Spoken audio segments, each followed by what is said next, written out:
பாவக்காயை chips பண்ண போகிறேன். நான் எப்படி பண்ணேன்னு பார்க்கலாம். அது பாருங்கள், இந்த மாதிரி கட் பண்ணி வச்சுக்கணும். கட் பண்ணி நல்லா அலசி தொடச்சி வச்சுக்கணும். இதோட கொஞ்சோண்டு கடலமா அரிசிமா கொஞ்சம் காரப்பொடி போட்டு பெசரி வச்சுட்டு எண்ணெயில் போட்டு பொரிச்சு எடுக்க வேண்டியது தான். ரொம்ப டேஸ்ட்டாக இருக்கும். வர கரகரன்னு ஸ்ராத்தத்துக்கெல்லாமும் மிளகு பொடியை போட்டு வறுத்து எடுப்பாள். ஏன்னா சில சாதக்காரெல்லாம் இந்த மாதிரி சிப்ஸு சாப்பிடுவாள். அதனால் இதை பாவக்காயை வறுத்து எடுப்பாள். நான் வந்து சாதாரணமாக கடலமா அரிசிமா ஒரு டீஸ்பூன் காரப்பொடி போட்டு பெருங்காயப்பொடி போட்டு வறுக்க போகிறேன். கொஞ்சோண்டு சோளமும் நீங்கள் எடுத்துக்கிற அளவை பொறுத்து நான் 1.5 டீஸ்பூன் சோளமாக எடுத்துட்டுருக்கேன். 1 டீஸ்பூன் அரிசிமா, கொஞ்சமாக மஞ்சப்பொடி, காரப்பொடி,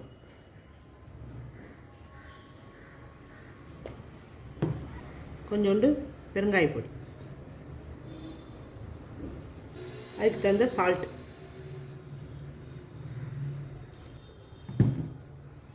இதை நல்லா மிக்ஸ் பண்ணிக்கணும். கொஞ்சமாக வாட்டர் ஊற்றிக்கணும்.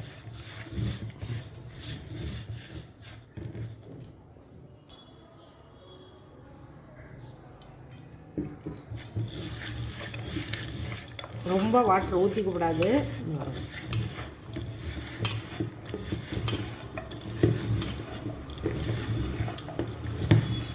பிராமணாளுக்கெல்லாம் வெறுமனை பொரித்து 2 மிளகு பொடியை போட்டு போடுவா. வாழைக்காய் இதெல்லாம் நம்ம இப்போது இதெல்லாம் போட்டு மிக்ஸ் பண்ணுறோம். சோளமா கொஞ்சம், அரிசிமா கொஞ்சம், காரப்பொடி கொஞ்சம்.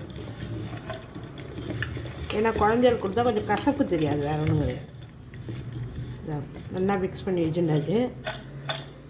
இதை கொஞ்சம் நான் அப்படியே எண்ணெயில் பொரித்து எடுத்துப்பேன். சுகர் காராக்குலாம் ரொம்ப டேஸ்டியாக இருக்கும். தயிர் சாதத்துக்கலாமும் தொட்டுக்கலாம். எண்ணெய் நல்லா காஞ்சி எடுத்து கொஞ்சம் பாவக்காயை போட போகிறேன்.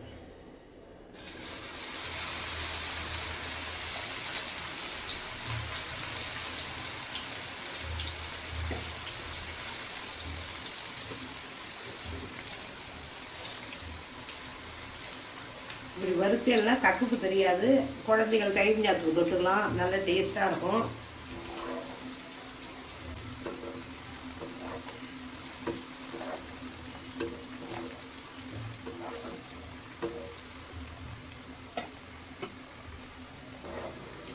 நிறைய கடலமா அரிசிமா அதெல்லாம் போடக்கூடாது. அது போட்டால் அது மாதிரி பாவக்காய் பக்கோடாவாக ஆகிடும். இந்த மாதிரி பாவக்காய் தான் நல்லா நிறைய இருக்கணும். இதெல்லாம் கொஞ்சமாக இருக்கணும். அப்போ தான் பாவக்காய் சிப்ஸ் மாதிரி கரகரன்னு நல்லா இருக்கும்.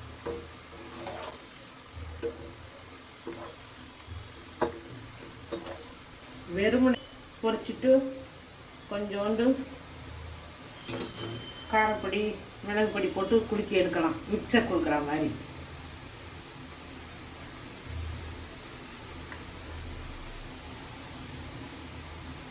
அதெல்லாம் நிறுத்தி 5 நிமிஷம் வேகணும். இல்லைன்னா சவுக்குன்னு இருக்கும்.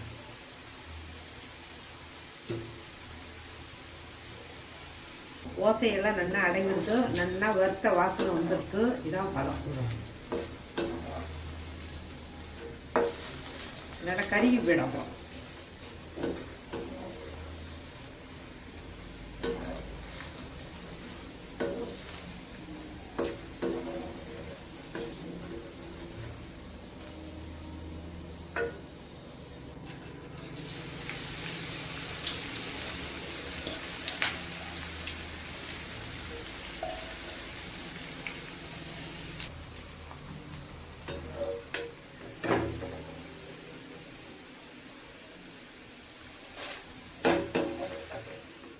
எவ்வளோ கரகரன்னு இருக்குது பாருங்க.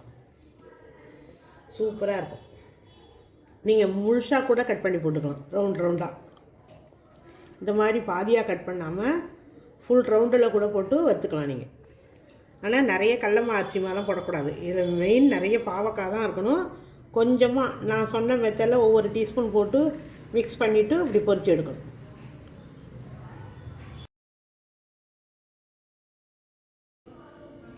வாழைக்காய் சிப்ஸ் பண்ண போகிறேன். எனக்கு நல்ல வித்தின வாழைக்காயாக ஒரு 5-6 கிடச்சிது. இதை நான் 3 கட் பண்ணி வச்சுருக்கேன். எப்படின்னு காமிக்கிறேன். தோலை சீவிட்டு இந்த மாதிரி வச்சுருக்கேன். இது நான் இப்போது எண்ணெயில் டைரெக்டாகவே சிப்ஸ் பண்ண போகிறேன். வித்தின வாழைக்காயில் தான் பண்ணலாம். இப்போ எங்கள் ஆத்து பேரனுக்கு பிடிக்கும், இதை பண்ண போகிறேன் பாருங்கள்.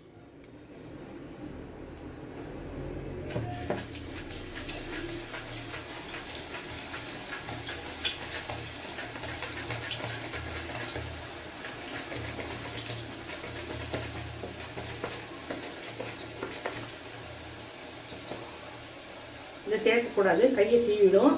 இந்த மாதிரி இருக்கிறதே விட்டுணும்.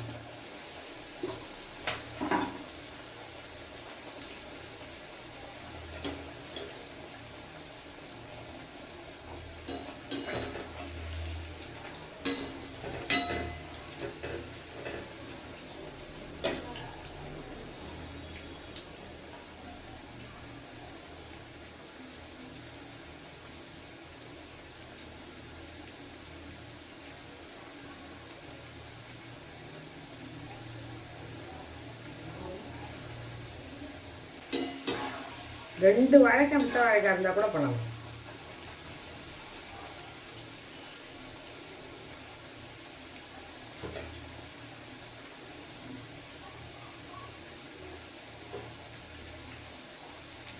அதே மாதிரி உருளைக்கிழங்குல பண்ணலாம். உருளைக்கிழங்கு சிப்ஸ் உருளைக்கிழங்குன்னு வாங்கணும். மாவு உருளைக்கிழங்கு கிழங்கு தான் பண்ணலாம்.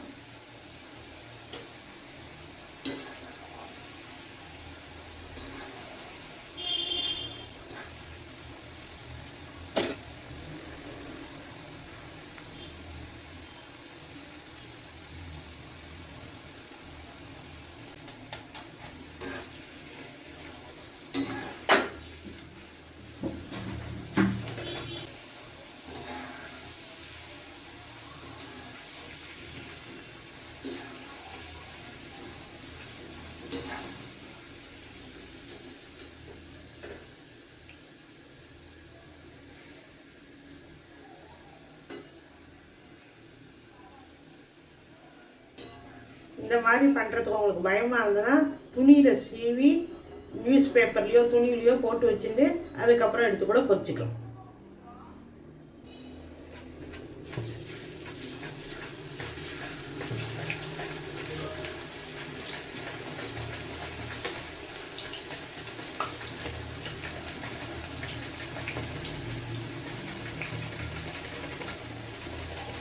கடைசியில் கொஞ்சம் பார்த்து சீவணும், கையை சீவிவிடும்.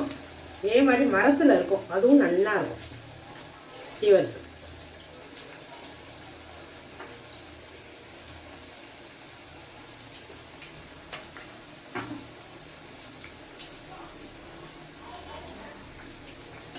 நல்லா எண்ணெய் காஞ்சதும் சீவினேன்னா நல்லா முறுமுறுன்னு சூப்பராக இருக்கும்.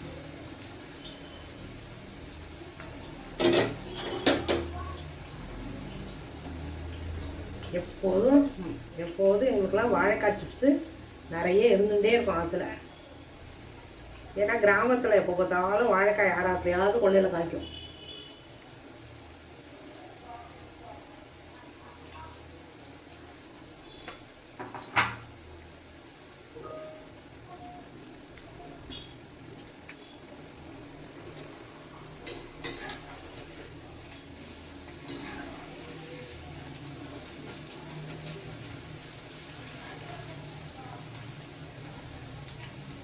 கொஞ்சமாக எண்ணெய் வச்சு நல்லா மிச்சின வாழைக்காய் கிடைச்சா இந்த மாதிரி பண்ணுவோம்.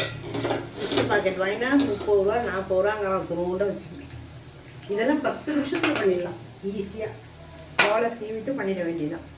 அதுக்கப்புறமா மிளகு பொடியோ காரப்பொடியோ ஏதோ ஒன்று போட்டு ஒரு குளுக்க குளிச்சினா சரியாக போச்சு.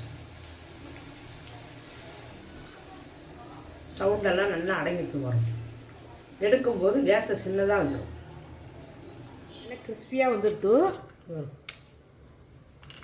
கொஞ்சம் பெருங்காய பொடி, நான் வந்து காரப்பொடி போடல, குழந்தைக்கு கொடுக்கணுங்கிறத. கொஞ்சோண்டு ஒயிட் பெப்பர் பொடி,